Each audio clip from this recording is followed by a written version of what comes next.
If she fixes it, I'll eat my tie. Marcus Grant, CEO of Apex Technologies, shouted across the room, his voice sharp, soaked in sarcasm. Every screen in the war room flashed red. The company's $50 million quantum processor centerpiece of a government defense contract had just collapsed hours before a Pentagon demo. Dozens of top-tier engineers stood frozen, powerless. He pointed at the janitor. "You mop, girl. Why not give it a shot? Maybe your cleaning fluid's smarter than our best minds." Laughter exploded. She didn't laugh. Evelyn Blake gripped her cart tighter. Faded uniform, blank expression. Just a cleaner. Right. But in her pocket was a medal no one in that room had ever earned. And on that screen, a line of broken code 1 she had written 10 years ago. What if the one person they ignored was the only one who could save them?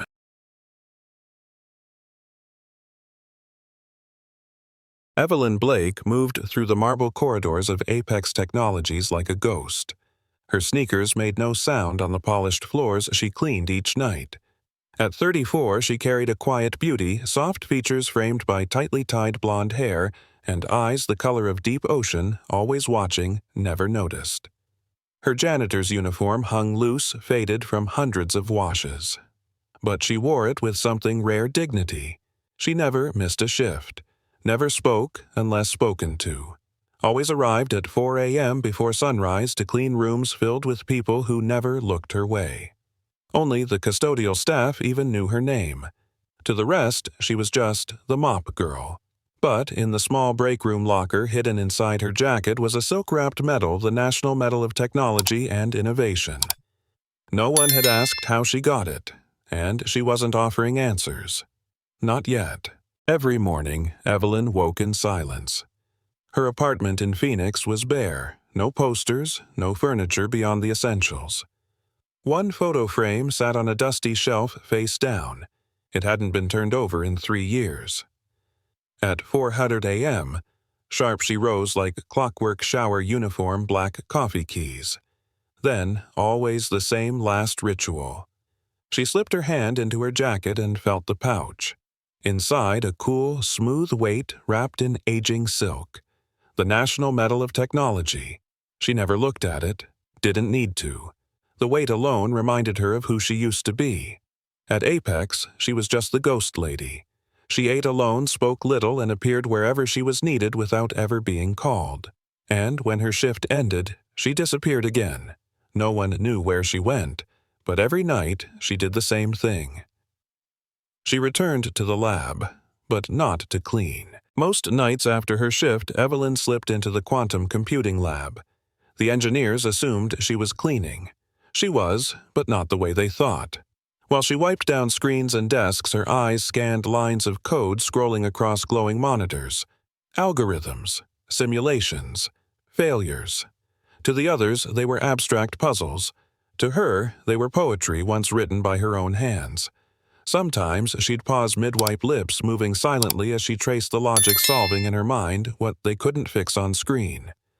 More than once, she spotted a fatal flaw, a miscalculation in entanglement, sink a sloppy recursion loop. She never said a word. To them, she was invisible.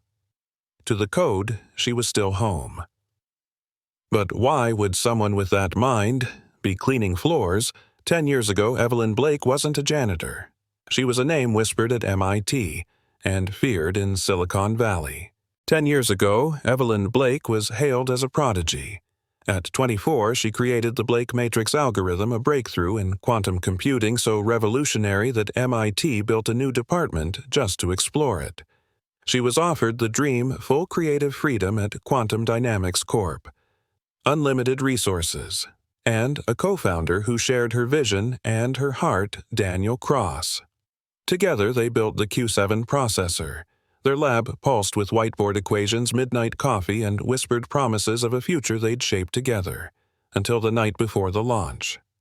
Evelyn stood alone in the lab, tears of joy blurring her vision as she watched their creation come to life. She didn't know Daniel had already sold her life's work behind her back. He used her love like a password. And when he was done, he made sure the world thought she was the traitor. When the scandal broke, it came fast. Deepfake videos, fake bank accounts, leaked documents. The media labeled her the Quantum Judas, the genius who betrayed her country. No charges were filed. Daniel's lawyers saw to that. But the damage was done. Her name was poison. Evelyn disappeared. One night, standing alone on the edge of the Golden Gate Bridge, wind howling around her, her phone buzzed. She almost let it fall into the bay. But a voice pulled her back. Her mother's. Calm. Certain. Evelyn, I don't care what they say. I know who you are. Come home. Not to fight, just to breathe. She did. To Phoenix. To silence. To mops and linoleum. To invisibility. She stopped being a scientist, a visionary. She became Evelyn Blake Janitor. Not because she gave up, because surviving meant disappearing. It started like any other morning until the alarms went off. The emergency sirens echoed through Apex Technologies at 7:14 a.m., slicing through the usual hum of servers and coffee machines. Evelyn was wiping the glass walls of the executive conference room when Marcus Grant burst in, sweat already soaking through his $1,000 suit. Behind him stormed the senior engineering team. Pale, panicked. The Q-10 quantum processor, the heart of a $500 million military contract, had gone dark. Lines of error code flashed across screens. Red, blinking, urgent. "Get me answers," Marcus barked. "I don't want excuses," VP Janet Reed was whispering frantically into her phone, trying to delay Pentagon officials scheduled for that afternoon. Lead engineer Robert Lee pulled up log after log, his fingers trembling. And in the corner, still invisible to them all, Evelyn kept cleaning. But her eyes never left the code. She saw the real problem, and no one else did.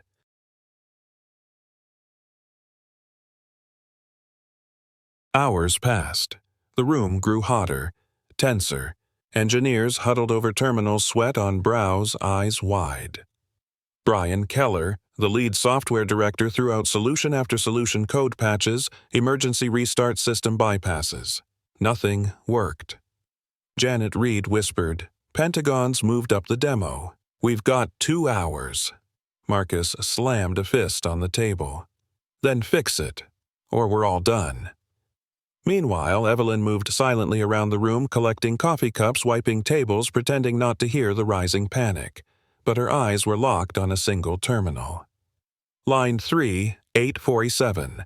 A cascading buffer overflow inside the quantum entanglement module. She knew that code. It was her matrix, her algorithm.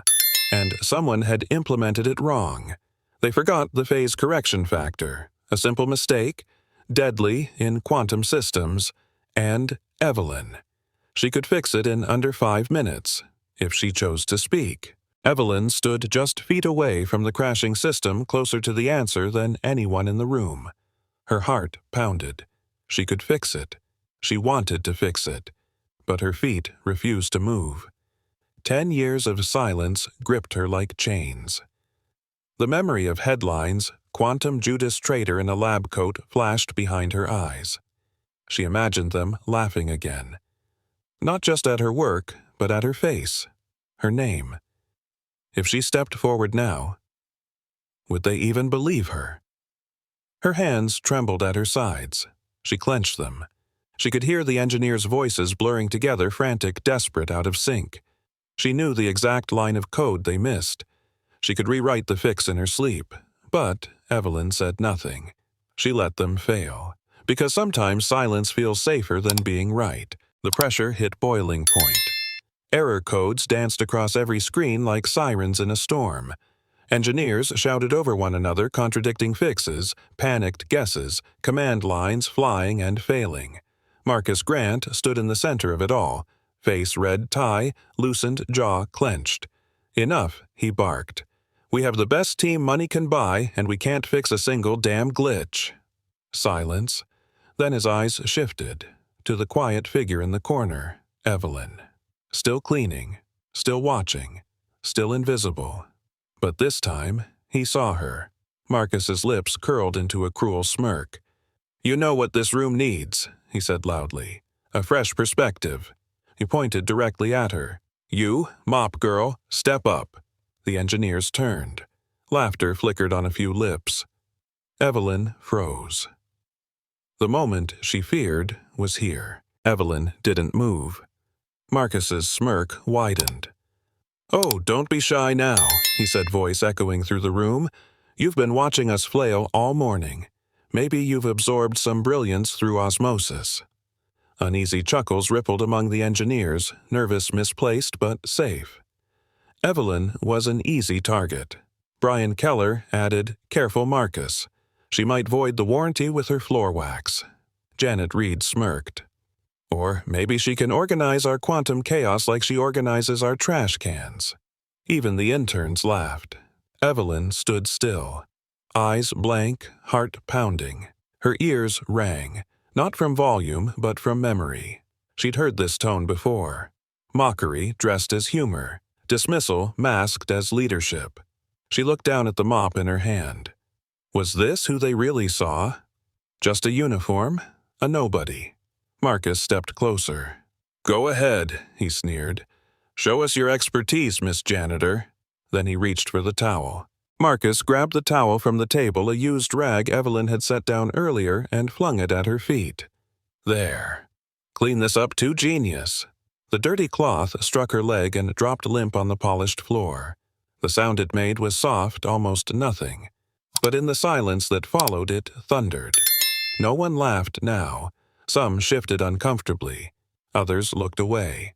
But no one stopped him. Evelyn stared at the towel, not from shock, from something deeper. A stillness settled in her chest, the kind that comes before storms.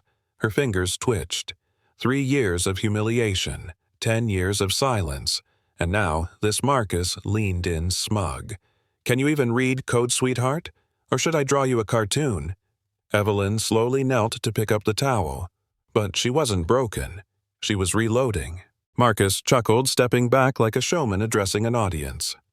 Ladies and gentlemen, he declared, what you're witnessing is diversity in action. We've let the janitor try quantum computing. That's progress. Nervous laughter returned louder now. Even Brian smirked. Who knows? Maybe next we'll let the cafeteria guy handle national security encryption. Janet added coldly. Well, she is good at cleaning up messes. This is just another mess. Evelyn said nothing. She stood with the towel in her hand, staring past them all. Her knuckles white, her face unreadable. Her silence screaming louder than any insult. One of the interns, barely 23, whispered, Why doesn't she just leave? The other replied, Maybe she likes being a nobody. Marcus turned to the boardroom cameras. If she fixes this, I'll eat my tie on live TV. But let's be honest, she can't even spell quantum. The room laughed, but one person wasn't laughing. Evelyn Blake. Evelyn looked at the floor one last time. Then she stood, not with anger, not with fear, with a calm so sharp it sliced the air like glass. The room froze. Laughter died mid-breath. Eyes turned. She didn't speak. She walked slowly, deliberately toward the whiteboard. Each step echoed like a verdict. Marcus blinked. What are you doing? Evelyn didn't answer. She reached for a marker. Her hand was steady, her posture straight. She began to write. Not words, equations. Elegant, complex, impossible. Symbols only a handful in the world could decipher, and she wrote them with the ease of someone sketching from memory. Brian leaned forward, squinting. That's quantum state notation advanced. Who the hell? Janet's voice broke. Wait, those look like... Evelyn turned to face them. Calm, cold, certain. Line 3, 847. Your buffer overflow starts there. The room was silent. Evelyn capped the marker. Line 3, 847. That's where your entanglement module fails. Marcus scoffed. How would you know that? She looked at him, finally meeting his eyes. Because I wrote the original algorithm. Gasps. Chairs creaked. Brian stood pale. That's impossible. That's the Blake matrix. She nodded once. Evelyn Blake, former CTO of Quantum Dynamics. She pulled out her phone. A few taps and her credentials filled the screen. MIT doctorate. Dozens of patents. A photo, Evelyn receiving the National Medal of Technology. Smiling, younger, alive. But as the room reeled, Evelyn's mind went somewhere else. To the hospital room. To the machines beeping in rhythm. To her hands shaking bandaged, unable to hold a pen. The accident had broken more than her bones. It broke her momentum, her self-worth, and when she was weak... Daniel struck. He stole everything.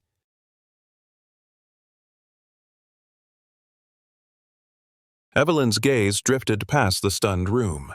She wasn't really there. Not fully. She was back in the car, rain on the windshield. A red light. A truck. Impact. They said she was lucky to survive. She didn't feel lucky. Months of rehab. Nerves too slow, fingers too stiff. Equations blurred. Memory patchy. Confidence gone. Then came Daniel, smiling, gentle, offering to help manage things while she healed. She signed papers without reading, trusted too easily. By the time she walked again, everything, her lab, her patents, her name was gone. Worse. The headlines didn't say scientist injured. They said traitor exposed. Her brilliance was erased, rewritten as betrayal, by people who never even looked her in the eye. She looked at Marcus now. "I didn't disappear," she said softly. "I was erased." No one moved. Evelyn stepped past Marcus, who instinctively shifted aside. She didn't look at him. She walked to the main terminal, paused, took a breath, and began to type. Fingers flew across the keyboard, not stiff, not unsure. Years of muscle memory reignited like a sleeping code waking up. Command lines streamed. One engineer gasped. "Wait, that's recursive layering on a live quantum register." Another whispered, "She's rebuilding the entanglement path." From memory, Evelyn didn't respond. Her focus was absolute. Tap, tap, tap, execute, override, bypass. Lines of red flickered, turned orange, then blue. The system pulsed. Metrics climbed. The Q10 was waking up. Someone dropped their coffee. Evelyn didn't blink. "I'm not here to prove anything," she said quietly. "I'm here to clean up your mess." The Q10 processor purred like a beast returned to life. Red warnings vanished. Metrics surged. Stability 100%. Performance plus 31% above baseline. A hush swept the room. Heavy, stunned, reverent. Pentagon reps on the screen leaned forward wide-eyed. One whispered, "That was impossible." Janet Reed's phone slid from her hand. Brian just stared. Evelyn pressed the final key. Backed away from the terminal. Calm, precise.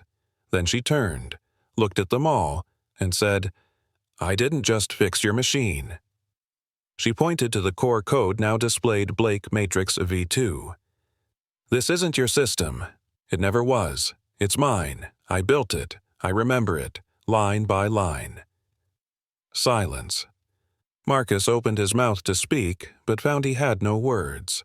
Board Chairman Richard Donovan's voice finally cut through the silence from the giant screen. "Marcus, explain. Now." Marcus Grant, usually a man of speeches, stood motionless. His mouth opened, then closed again. He looked smaller. Evelyn walked slowly to the center of the room, her badge still clipped to her janitor's uniform. 3 years, she said. "I showed up on time, took out the trash, cleaned after you. I walked these halls. I listened. I watched you build on something you didn't understand." She looked directly at the engineers. "That algorithm you called unstable." "It was never unstable. You were just careless. I didn't disappear because I was weak. I disappeared because people like you, Marcus, only see worth when it comes in a designer suit." She placed her badge on the conference table. "You asked me to know my place."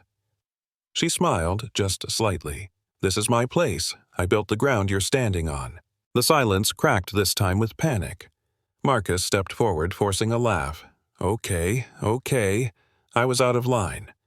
But look, CTO. Equity. Name your number.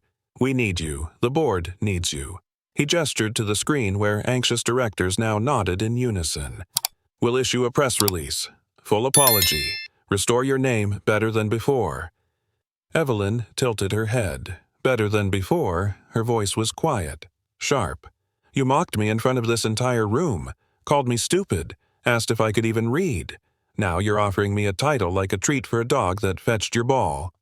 Marcus swallowed. It's not like that. It's exactly like that, she cut in. You don't want me. You want your stock price back. She stepped back, already turning away. Keep your chair, Marcus. I'm not here to sit. I'm here to build something bigger where people like me aren't invisible. As Evelyn turned toward the exit, someone blocked her path, not out of defiance, but reverence. A young engineer, barely in his 20s, stood with trembling hands, eyes bright behind thick glasses. Dr. Blake, I studied your matrix in college. Your paper on phase split entanglement, I memorized it. He looked around the room. They didn't know who you were, but I did. You're the reason I'm even here. Evelyn blinked. He continued, voice cracking. When they mocked you, I wanted to speak, but I was afraid. Not anymore. Behind him, 2 more interns stepped forward. A third nodded. Something shifted. A silent revolution, small but real. No suits, no titles, just raw respect. Evelyn smiled gently for the first time in years. Then, don't stand for people like them. Stand for people like you. And with that, she kept walking. Evelyn stepped out of the Apex building just as the Phoenix sun dipped into gold. She didn't call a car. She walked. Past parking lots. Past years of silence. At the bus stop, she sat down alone for the first time that day. From her bag, she pulled a small envelope. The corners were worn. The ink faded. Her mother's handwriting. Evelyn read when you're ready. She hadn't been ready, not until now. Her fingers trembled as she broke the seal. Inside, 1 photo, 1 page. The photo, Evelyn, 25, accepting the Medal of Technology. Her mother beside her beaming, proud. The letter, my brilliant girl, they stole your spotlight. You let them take your silence, but light isn't destroyed, it's only hidden. Shine again, not for them, for you. Evelyn pressed the letter to her chest, and this time she cried, not from pain, but release. That night, Evelyn sat at her tiny kitchen table, the old photo still beside her, the medal finally out of its silk. She didn't search for new jobs. She opened a blank document titled The Blake Foundation Mission to Teach Coding and Quantum Fundamentals to People the Tech World Ignores. Single mothers, janitors, former inmates, refugees, teenagers who've been told you're not smart enough. She began writing a curriculum, simple language, layered logic, empathy first. She called no one. She pitched to no investors. She just started. The next morning, she posted 1 line on an old social media account. You don't need a PhD to understand quantum logic. You need a teacher who believes you can. Within hours, the post went viral. Within days, emails poured in. And Evelyn, she just kept writing. 2 weeks later, in a borrowed classroom behind a public library, Evelyn welcomed her first student. A young woman named Lucia, 24, single mom, fast food worker, GED incomplete. Lucia clutched a second-hand laptop like it might explode. Her uniform still smelled faintly of fry oil. Her eyes were tired but hungry. I saw your post, she said quietly. I thought, maybe I could try, Evelyn? Nodded, no fanfare. She pulled up the first lesson, simple logic gates visualized through lights and buttons. Lucia stared, hesitated.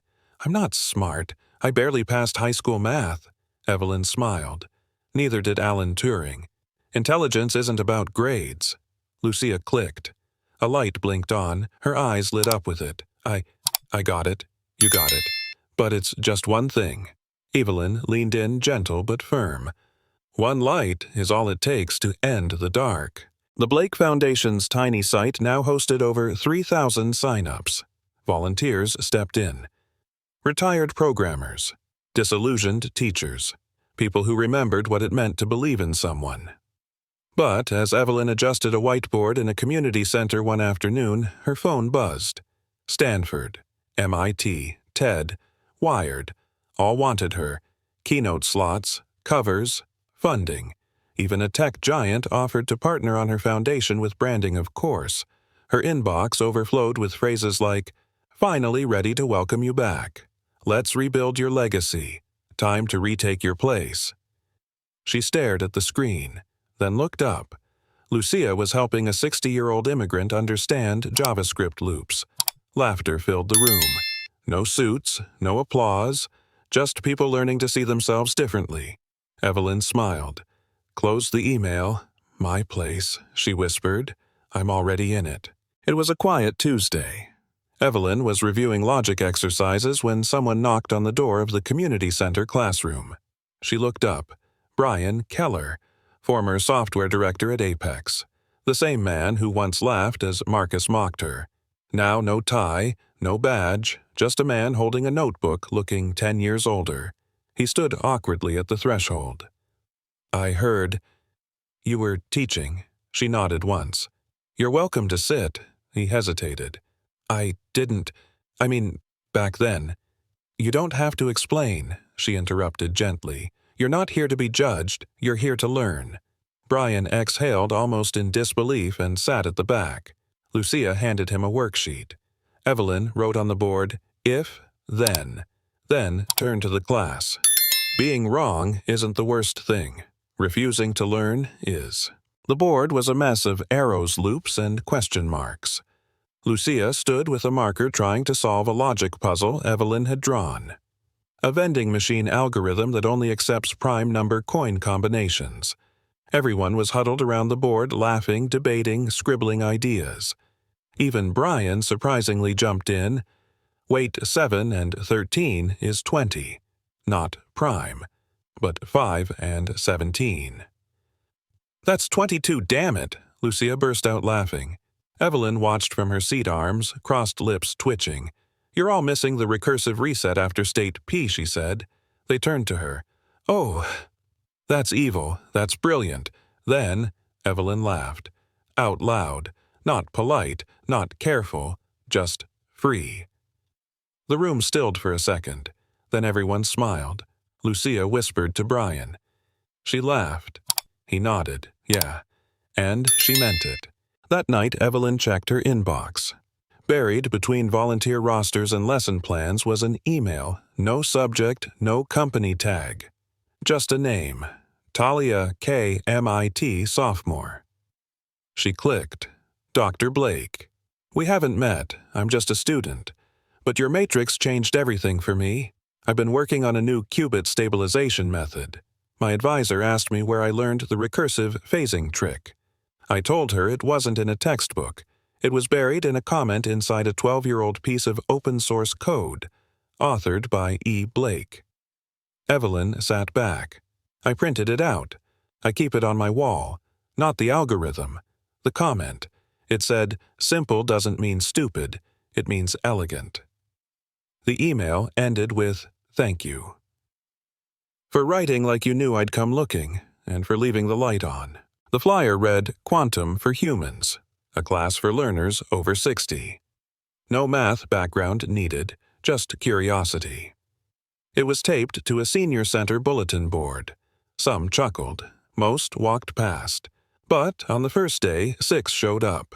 A retired nurse, a bus driver, a grandmother of 7, a man who once repaired typewriters, a widower who hadn't touched a computer in a decade, and a quiet woman named Ruth who said, "I'm here to prove something to myself." Evelyn didn't start with equations. She started with light switches, with stories, with metaphors about dancing particles and twins across galaxies. Hands trembled on keyboards, brows furrowed. Then one light blinked. One line of logic clicked. and someone whispered, "Wait, I get it." Evelyn smiled. "Told you, brains don't expire, just instruction manuals." The room was quiet after the exercise. Ruth, 76, white hair in a bun, sharp but hesitant, stared at her screen. She had just completed her first full logic loop. Her hands trembled, not from weakness, from disbelief. Evelyn came over, crouched beside her. "You did it." Ruth didn't smile right away. She blinked fast, then said almost in a whisper, "No one's ever taught me like that before." Evelyn tilted her head. Like what Ruth looked down at the keyboard, then up at Evelyn. Like I'm capable, like I don't have to prove I deserve your time. She paused. "Most of my life. When someone tried to teach me something, I felt like they were doing me a favor. You made me feel like I belong here." Evelyn didn't reply. She just held Ruth's hand. Sometimes the lesson isn't code, it's dignity.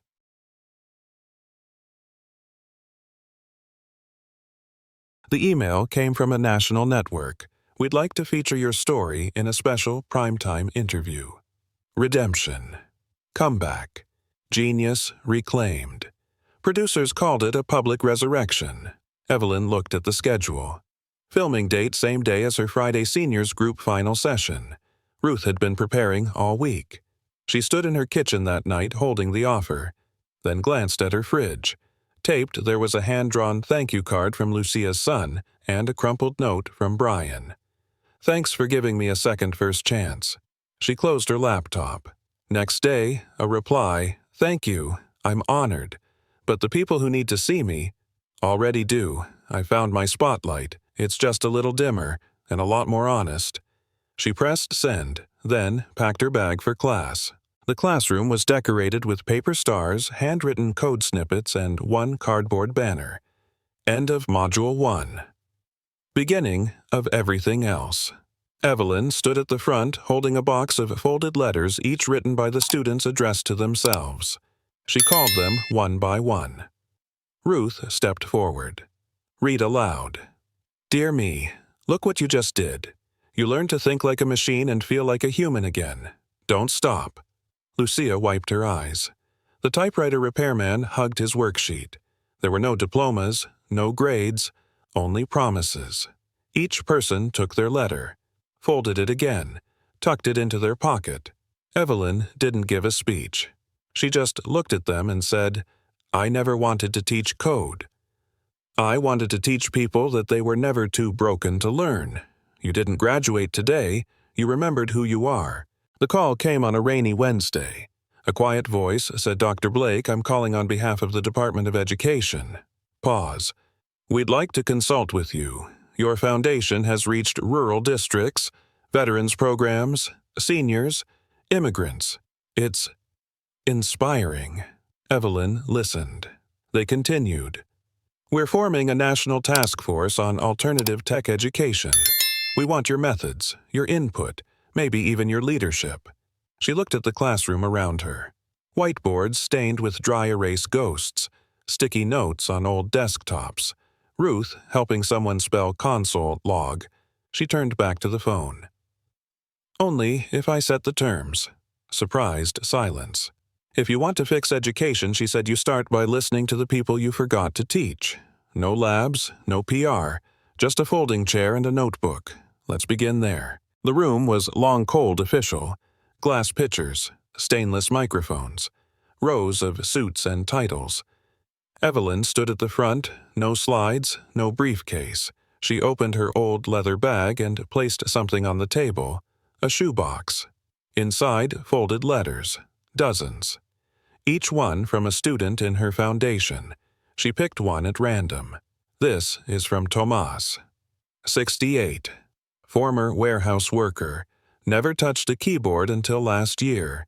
He wrote, "When I logged in for the first time, I felt like I stepped into a world that had locked its doors long ago. You gave me the key. Now I'm teaching my granddaughter how to code." She looked up. "You asked me how to fix education. Start here.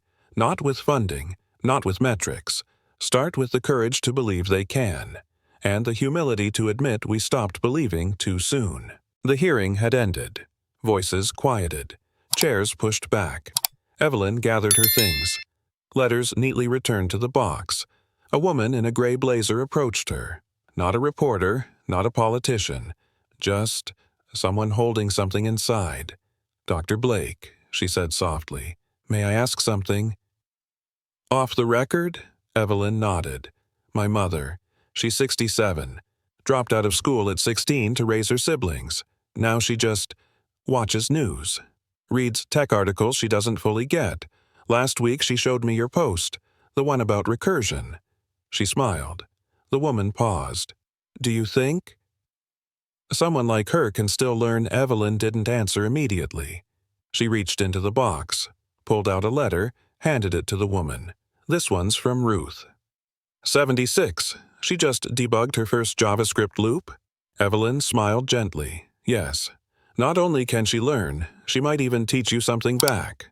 The class was already buzzing, Lucia explaining variables, Brian joking about loops. Then the door creaked open. A woman stepped in. Modest sweater, second-hand shoes, a floral notebook clutched to her chest like a shield. Evelyn looked up. It was her, the woman from the committee member's story. 67. Quiet eyes, soft posture, determined hands. She didn't speak at first, just nodded. "I saw the flyer," she said. "Took the bus. Twice." Evelyn walked over, offered no fanfare, just a chair. "We don't do placement tests here," she smiled. "Only willingness tests." The woman sat slowly, placed her notebook down. "I used to think computers weren't for people like me." Evelyn handed her a worksheet. "Someone once said that to me too." Then gently, they were wrong.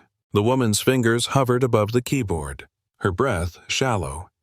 Cursor blinking on the empty screen like a heartbeat waiting to sink. Lucia leaned in, whispered, "Type, print, hello world."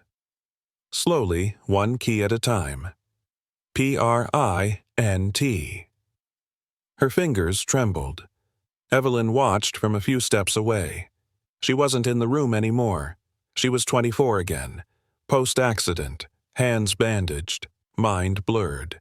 Staring at a screen she once ruled, now foreign terrifying. Back then, it took her 7 minutes to finish one command. But when the console finally blinked back, "Hello, world," she wept, quietly. Now, decades later, the screen lit again. "Hello, world." The woman gasped, then smiled.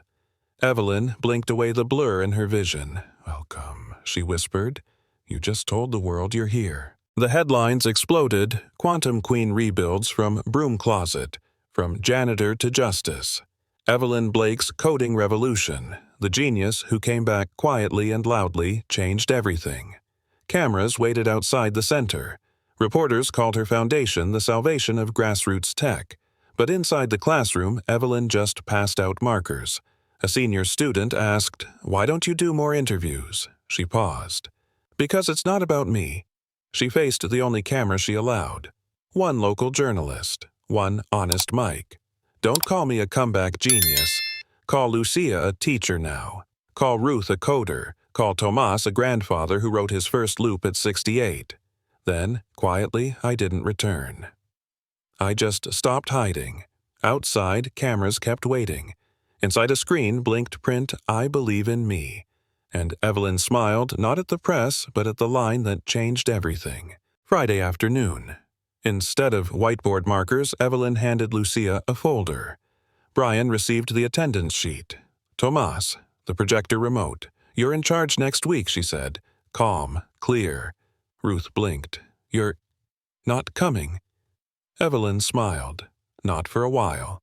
Gasps, questions, worry. She raised a hand. "This was never supposed to be about me." She pointed to the board, "Today's topic, teaching what you've learned, every line of code you've written. Every time you said, 'I get it.' That's your credential." She looked around. "Next week, someone will walk through that door, afraid like you once were. Pause. Make room. Make it safe. Make them believe. Then softly, you'll know you've succeeded, when they don't ask for me anymore." Evelyn stood in the empty classroom. The lights were off. but sunlight spilled in from the window, warm gold familiar. She looked around, a printout of print "I Believe in Me" still taped on the wall, the shoebox of letters, now almost full. Lucia's chalk notes still scribbled on the board. She reached into her pocket, the National Medal of Technology, still wrapped in yellowed silk. She didn't look at it. She placed it quietly inside the box, closed the lid. At the door she paused, took one last glance at the room. If she fixes it, someone once scoffed, I'll eat my tie. She smiled. I didn't fix it all. I just showed them they could. Outside, the world kept spinning, and somewhere in another city a folded flyer went up on another bulletin board, Tech for All. Beginners welcome, all ages.